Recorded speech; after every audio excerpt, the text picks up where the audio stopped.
इडली, सांबार, उत्तप्पा, घावण, मसाला डोसा, डोसा, अप्पे या सगळ्या गोष्टींबरोबर आपण एक गोष्ट खातो. गोष्ट म्हणजेच की हिरवी चटणी, जी की खोबऱ्याची असते.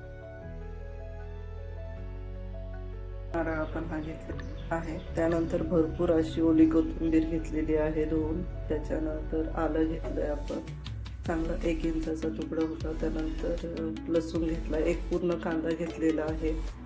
तुम्हाला पाहिजे तेवढं तुम्ही चवीनुसार घेऊ शकता. हे आहे डाळ आपलं, जी की फुटाण्याची डाळ, ती अर्धी वाटी घेतली आपण. आणि हे चवीपुरतं मीठ. तर ह्या गोष्टी आता सगळ्यात आधी आपण खोबरं बारीक करून घेणार आहोत जाडसर जरा. त्यानंतर हे सगळं सामान त्यामध्ये आपण टाकणार आहोत. सगळ्यात आधी आपण मोठं मिक्सरचं भांडं घेतलंय, त्यामध्ये आपण ओलं खोबरं टाकून घेऊया. आणि जाडं भरडं वाटायचं आहे अगोदर, म्हणजे नंतर आपल्याला सगळं त्याच्यात टाकता येईल. तर हे बघू शकता तुम्ही, अशा पद्धतीने आपण जाडसर जरा वाटून घेतले. थोडंसं खोबरं खाली शिल्लक आहे, तर ते बाकीचं करताना आपलं होऊन जाईल व्यवस्थित. तर ह्याच्यात आपण सगळं साहित्य बाकीचं टाकून घेतो. तर सगळ्यात आधी आपण डाळ टाकलेलं आहे, त्याच्यानंतर आलं, नंतर कोथिंबीर, नंतर लसूण आणि लास्टला मीठ. तर हे आपण मिक्सरला वाटून घेऊ.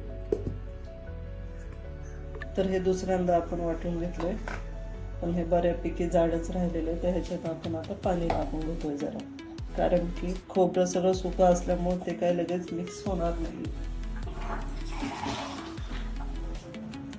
तर आपण बघू शकता जवळजवळ अर्धा ग्लास पाणी टाकतो ह्यामध्ये.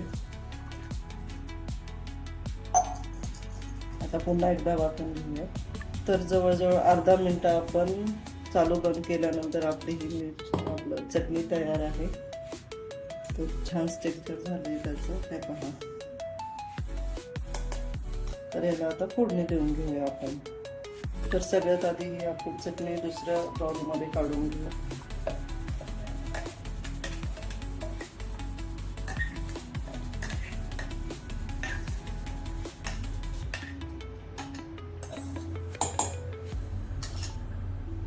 आणि हा जो थोडा भाग आहे त्याच्यात थोडंसं पाणी टाकून आपण ते मिसळून घेऊ.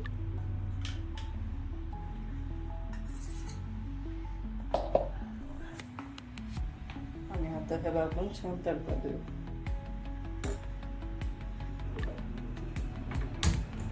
टाकून घ्या, मी तेल टाकते.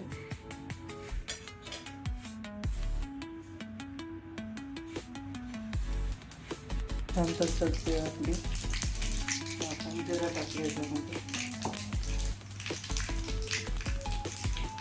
आणि गॅस बंद करायची असते. हिरवी मिरची वाटलेली, कढीपत्ता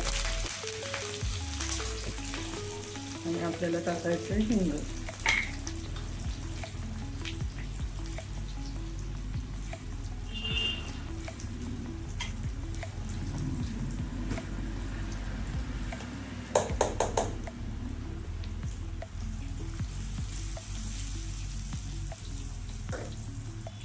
आता टाकतोय आपण चटणीमध्ये.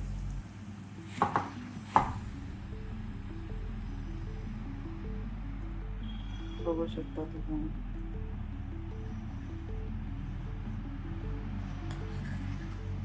तर आपली चटणी अशा पद्धतीने छान तयार आहे. नक्की करून पहा आणि व्हिडिओ कसा वाटला नक्कीच सांगा मला. तर सेकंड रेसिपी आहे छान असं भातावरचं वरण, फोडणीचं वरण. तर सगळ्यात आधी आपण कुकरला तुरीची डाळ शिजवून घेतलेली आहे, फक्त नेहमीच्या शिजवण्याप्रमाणेच. त्यानंतर पातेलं घेतलं, त्यामध्ये तेल टाकलं. गरम झाल्यानंतर त्यामध्ये मोहरी, जिरं, कढीपत्ता, हिंग या सगळ्या गोष्टी टाकल्यानंतर ठेचलेला लसूण टाकला. तुम्हाला पाहिजे असेल तर तुम्ही कापूनही घेऊ शकता. तर हे टाकल्यानंतर एक मिरची मी जस्ट कापून टाकलेली आहे. जास्त तिखट नकोच होतं, जस्ट चव पाहिजे होती तिखटची. म्हणून एकच मिरची टाकली आणि हिंग आणि हळद टाकलं. तर हेच ते वरण छान असं घुसळून घेतलं, कारण की आमच्या घरात जे वरण लागतं त्याच्यात डाळ दिसत नाही जास्त, म्हणजे पूर्ण असं लपलपीत हवं असतं त्यामुळे. तर मग हे वरण घोटून घेतलं, मस्त छान फोडणीमध्ये टाकलं आणि नंतर आपण तोच डबा धुवून थोडंसं पाणी घेतो आहे त्यामध्ये. ते छान असं वरण उकळून द्यायचं आहे आणि ह्या स्टेजला मीठ टाकायचं आहे आपल्याला. एक उकळी आली की आपलं छान असं वरण तयार आहे. गरम गरम भाकरीबरोबर, चपातीबरोबर आणि मेन म्हणजे भाताबरोबर तर सगळेच खातात, ते मी सांगायची गरज नाही आहे. पण हे वरण जर गरम गरम आपण खाल्लं चपाती भाकरीबरोबर, शेंगदाण्याची चटणी जी जोडीला असेल तर खूपच छान लागतं. नक्की ट्राय करा.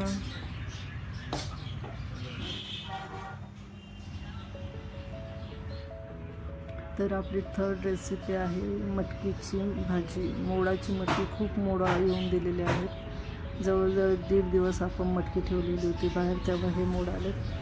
सगळ्यात आधी ओलं खोबरं घेतलं, त्यामध्ये कोथिंबीर, आलं, लसूण टाकलेलं आहे.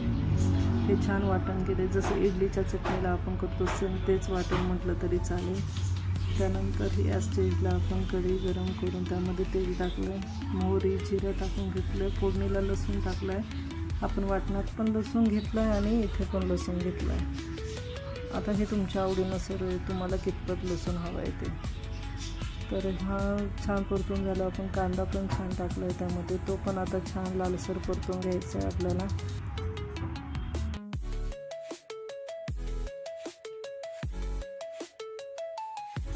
हे छान परतून झालं की यामध्ये आपण टाकतो लाल मिरची पावडर.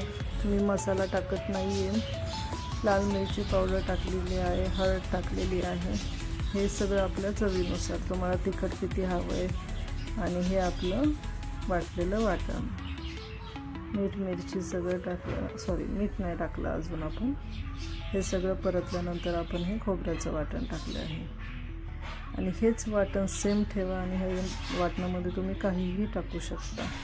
बटाटा, वाटाणा, वांग, शेवग्याच्या शेंगा किंवा ओला मटार.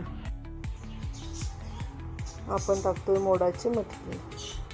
तर हे वाटण छान आपलं तेल सुटलं होतं, मग थोडंसं मिक्सरचं भांडं धुतलेलंच पाणी टाकलं. ग्रेव्ही छान परतून देतो आहे आपण पुन्हा एकदा.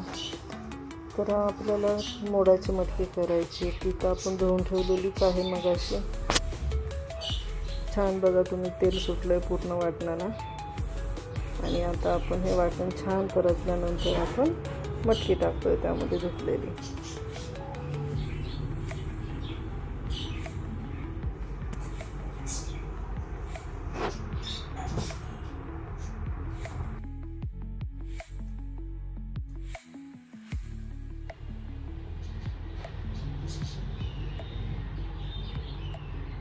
आता छान परतल्यानंतर आपण यामध्ये पाणी टाकून घेतो आहे. कोमट पाणी टाकलं मी, गरम पण नाही आहे आणि पूर्ण थंड पण नाही आहे.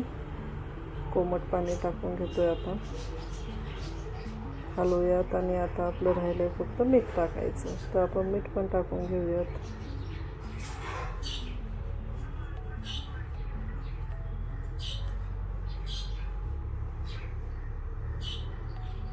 आणि छान अशी आपली मटकीची भाजी तयार आहे. 15 मिनटात आपली भाजी ही छान तयार होते. सो तुम्हाला रेसिपी वाटली कशी नक्की सांगा.